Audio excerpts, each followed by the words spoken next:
Hello భయ్య, నేను ఈరోజు సరదాగా స్క్రాప్కి అయితే వెళ్ళాను. స్క్రాప్లో ఇలాంటి మస్కిటో బ్యాట్ అయితే దొరికింది.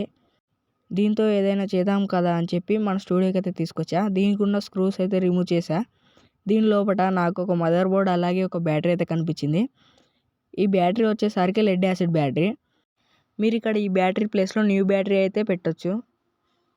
ఇక్కడ మదర్ బోర్డ్లో చూసుకున్నట్టయితే బ్లాక్ అండ్ రెడ్ వైర్ అయితే బ్యాటరీ వైర్స్, మీద కనిపిస్తున్న ఏసీ వైర్స్కి బల్బ్ అయితే అటాచ్ చేయాలి. మీరు వీడియోలో చూడొచ్చు. అలాగే అక్కడ కనిపిస్తున్న పుష్ బటన్ అయితే షార్ట్ చేసుకున్నాను. అలాగే ఆ బోర్డులో ఏసీ సైడ్ వైర్స్ అయితే ఉన్నాయి కదా, ఆ వైర్స్ని అయితే టచ్ చేయకూడదు. ఎందుకంటే అందులో ఏసీ అయితే రన్ అవుతుంది. ఇప్పుడు బ్యాటరీ నుంచి పవర్ ఇచ్చాక బల్బ్ అయితే గ్లో అవుతుంది, తప్పకుండా వర్క్ అవుతుంది. కావాలంటే అక్కడ న్యూ లెడ్ యాసిడ్ బ్యాటరీని వేసి మస్కిటో బ్యాట్ని రిపేర్ అయితే చేయొచ్చు. ఇలాంటి ఇంట్రెస్టింగ్ వీడియోస్ కోసం మన ఛానల్ సబ్స్క్రైబ్ చేసుకోండి. ఈ వీడియోకి లైక్ చేయండి, మీ ఫ్రెండ్స్కి షేర్ చేయండి.